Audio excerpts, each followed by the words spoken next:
everyone, my name is Nathan Payne and welcome back to another episode of Blu Ocean Crypto. So today I want to go over an attack strategy that is absolutely smashing bases right now, and it's not going to be this good forever.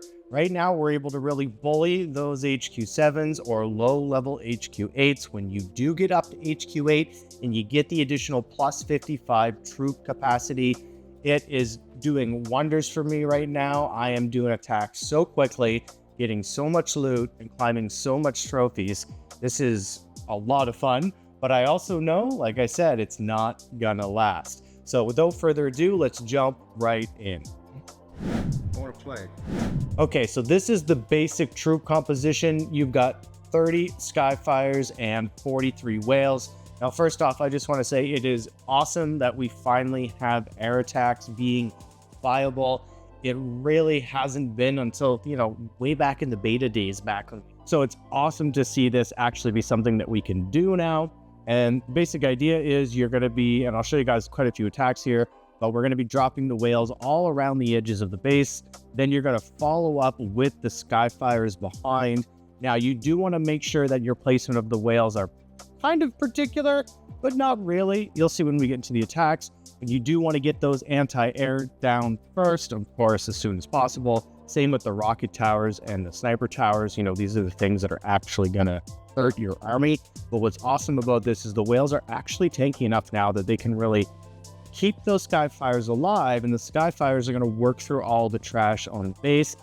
You don't even have to use Mira, which is awesome, especially if you're focusing on leveling up your Mira, because, well, you can just use this army and be completely fine.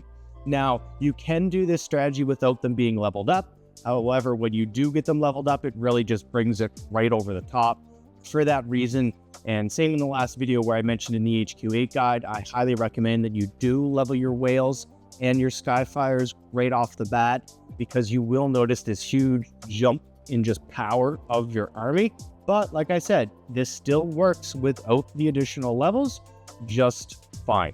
So let's take a look at a couple attacks here that I just want to show you just how quick and dominating this attack strategy is. Now, like I said, it works against HQ7s and HQ8s. So let's take a look at an HQ8 here. And really, you can see they've got the rocket towers and the anti-air in the center of the base. You generally would think maybe this isn't good for it. But really what you want to do is get these whales all around the edges of the base as quickly as you can. Be quick on the deployment because you're really trying to time it together. Then you're just following up with the Skyfires. It's not really that complicated of a strategy. It's just the deployment is extremely important. If you're too slow on the deployment, the whales won't time moving into the base at the right time. You basically want to get those additional defenses distracted by the whales so that as they move in, they can just take everything out. I mean, look how quick we just freaking rocked that base. That was no time whatsoever. So let's go right into another one, kind of show you another example. But I think you guys can get the general idea with this. We're simply surrounding the base, all four sides, as quickly as we can. Now, sometimes, like this one, I do multi-touch. Other times I'll do single taps. It really depends on how big the base is.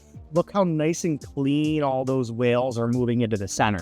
That's exactly what we want to see. It's allowing all the different defenses to be busy and distracted. We don't have whales kind of lagging behind.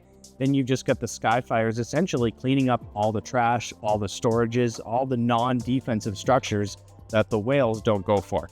And then you can kind of tell if you did it right by all the troops converging in the center of the map at the very end. Let's take a look at another one here.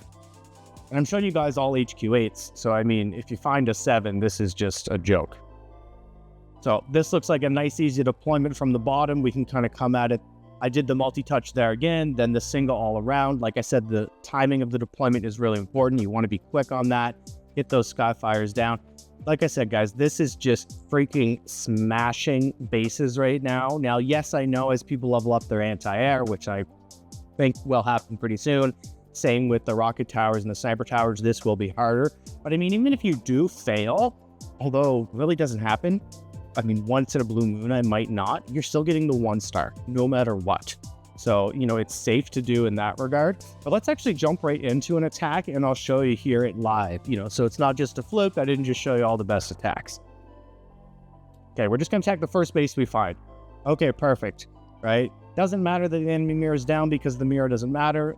I do like doing the multi-touch just to get things going really quickly. Now we're going to get the Skyfires down, same thing, just along all the trash on all sides of the base. I do try to make sure I kind of evenly distribute them so they are going around all four sides. I don't want to run out of whales or run out of Skyfires before I get to the fourth corner. Now the air mines do hurt, but if you did it right, your troops are all going to be converging and they're not bunched up too much. So the air mines really don't end the attack or cause too much of an issue. Now we do have that one anti-air left, not a big deal. We've got so many freaking whales at this point. I mean, look at this, guys. It's just absolutely smashing bases.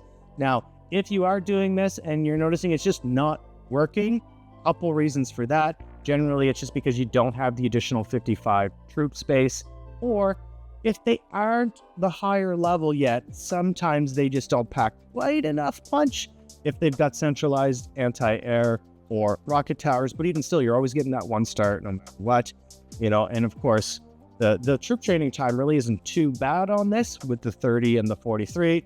I mean, it's kind of similar to your average ground army as far as the troop training time goes. I want to play. Get out there, guys. Smash some bases using these air attacks. Let me know in the comments down below how it's working out for you. But like I said, be quick on that deployment. Don't be afraid to use the multi-touch. You can do individuals all the way around, but I just like making sure that everything is going to be converging together. And you're going to have no problem with this strategy. Okay, thanks so much for being subscribed to the channel. Really makes a big difference. Smash that like button, and we'll see y'all in the next video. Cheers.